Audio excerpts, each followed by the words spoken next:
So once when I decided to record this mini lecture introducing part 2 of Electrophilic Addn, I thought I'd include the song, the big hit song by Billy Preston, Going Round in Circles. And then I found out that you just can't do that on YouTube. So you're just going to have to look up that song and play it in your head so that you can't get rid of it. That'll help you get through part 2 of Electrophilic Addn. Maybe. So you're probably thinking, oh my God, I thought we were done with Electrophilic Addn. Why do we have to look at it again? Well, because there's more, and some pretty useful reactions. So we'll begin with a quick recap of what we already know about Electrophilic Addn. We know that our nucleophile is that weak set of nucleophiles, that weak pi electron, the pi electrons in an alkene or an alkyne, and that we need a really strong electrophile, like HBr, to add to our weak nucleophile to get the reaction to go. And so this is what happens. And of course, the key here is the carbocation intermediate, which is planar. And what happens next? It needs to react with another nucleophile.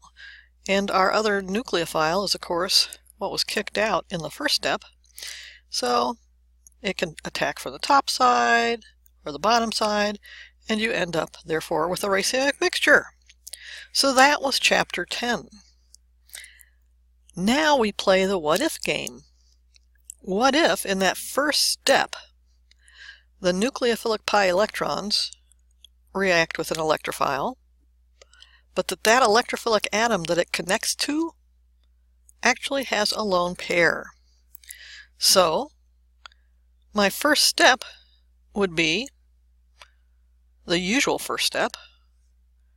Circle my weak nucleophile, react to bond, make a new bond between the carbon and the electrophile. Fine. And there I have it, my carbocation electrophile. But wait, is it not quite obvious that I have a nucleophile right next door? In fact, I have a nucleophile and an electrophile right next to each other.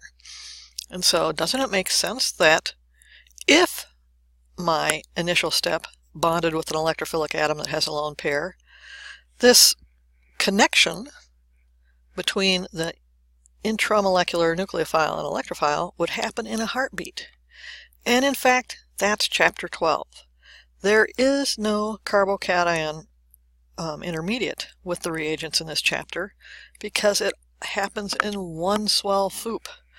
I add my nucleophile and my electrophile together all at once, no carbocation intermediate, and therefore I get stereochemical integrity. I get stereospecificity. We'll talk about that in a second. So both bonds form at the same time. As the nucleophile attacks the alkene is reaching up and reacting with the electrophile. All one swell foop, as I said. That gives me this intermediate. It's not a carbocation, it's a whatever E is ion. Now, if that intermediate happens to have some stereochemistry to it, like in this case, a methyl group on one side and an ethyl group on the other side, then you can see that in a subsequent step I would be able to react in such a way that I get backside attack and only that kind of stereoisomer, where looky there we have anti-addition. So it should look pretty familiar because that's exactly what we saw when we added nucleophiles to epoxides. And you'll also note that I have a little ... here because, of course, there are other possible products. We'll get to that in due time. The important take-home point here is that there is absolutely no carbocation intermediate, and we know that because we do not see any scrambling of the stereochemistry in these reactions. If we had a carbocation intermediate, such as the one shown here, then before this could happen, I would have the possibility of rotation around that carbon-carbon bond. And so, instead of having strictly my A's both on the same side, there could be a conformational change that put the A's on opposite sides of what was the carbon-carbon double bond. So, the fact that in this reaction,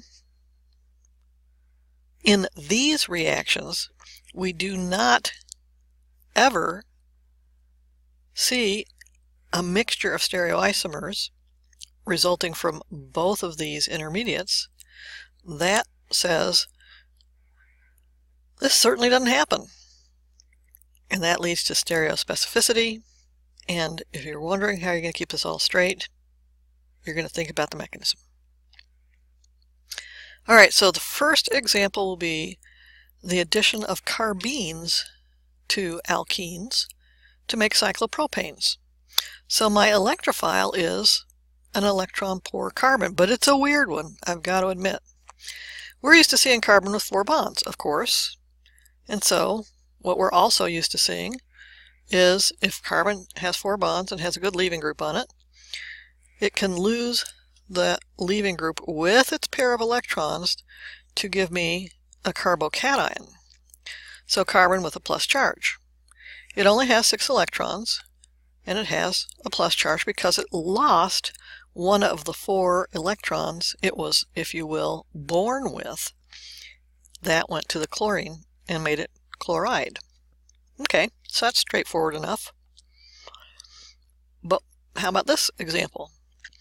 What if I see a proton transfer? That's another straightforward reaction. We've certainly seen that. Now, what we're seeing is that carbon is going to gain a pair of electrons. So my base removes that hydrogen, and the pair of electrons that was this bond, well, both of those electrons end up on carbon. So carbon is, in effect, gaining an electron, and that's why it's negatively charged. Fine, should make sense. So this actually has 8 electrons, 1 extra, and it's an anion, negatively charged. Now the real what if. What if now, since I still have a good leaving group on there, that leaving group takes off with its pair of electrons? Well, if chloride is leaving, that means I've got a negative charge. So whatever I'm left behind with is going to have to be neutral. And there it is.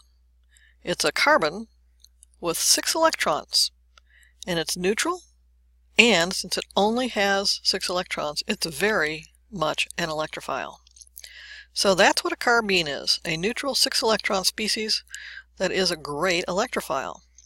And that means it will be happy to react with weak nucleophiles like pi electrons. Alright, so how do we get these carbenes? Well, there's 3 basic ways, and they're covered in your text. It's all pretty straightforward, all kind of basically following, in general, the same mechanistic pathway we just saw, where you have a leaving group that leaves and leaves an electron-poor carbon. Diazomethane is 1. Deprotonation of chloroform is very analogous to what we just saw. And then there's the Simmons-Smith reaction. The Simmons-Smith reaction may be the most synthetically useful, most popular. And what it basically does, as do all these carbenes, is they just take your weak nucleophile here and react it with, basically, in the Simmons-Smith reaction, this guy. So if I'm just going to draw a pseudo mechanism, I'm going to reach out there and grab my carbene at the same time my carbene is reacting with the other end of the alkene. And what do I get? I get a cyclopropane. That's what we do. So the Simmons-Smith reagent is really this guy. It's quite odd. It's an organometallic reagent, which basically just means you have a metal attached to a carbon. But to help you understand how this works, basically what you want to think about is the fact that the nucleophile, my pi alkene, can come up here and react with my carbon and kick out that leaving group. And the other thing you want to think about is that the polarity of a metal carbon bond is such that the metal is electropositive, making carbon electronegative. So this pair of electrons here between the zinc and the carbon are going to zoom on down and do that one swell FOUP thing. And that's how you end up with your cyclopropane. So it works really well. 78% yield. You can't argue with that. So if you need to make a cyclopropane, carbenes are the way to do it. Alright, so stereochemistry-wise, what you need to pay attention to here is that, ooh, yikes, we just formed 2 new stereocenters. So what is our stereochemistry? And the stereochemistry is again answered by thinking mechanism and the fact that it's one swell FOUP. What we can see in this alkene is that it is E, that we have the aryl group facing towards us and the alcohol facing away from us. So when my CH2 adds, it can add from the top or from the bottom, and therefore I end up with, let's see, what do I end up with? Do I end up with all 4 of these possibilities? Because after all, there's 2 stereocenters, so 2 to 2, 4 possible stereoisomers. Well, there they are. Do I end up with all 4 of them? And by techniques that you guys don't know quite yet, we can assure you that, oops, that one and this one, where the aryl group and the alcohol group are on the same side, they are not formed. So this is proof. Experimental proof. Data. Facts that say no carbocation intermediate. It all happens at once. So it's stereospecific. You still get a 50-50 mixture of enantiomers because it can approach from the top or the bottom. But you don't get a mixture of diastereomers. Alright, that's enough for our introduction to Chapter 12. It being nearing the end of the semester, I figured you would especially appreciate this joke, which is simple. Why is it that bicycles cannot stand up on their own?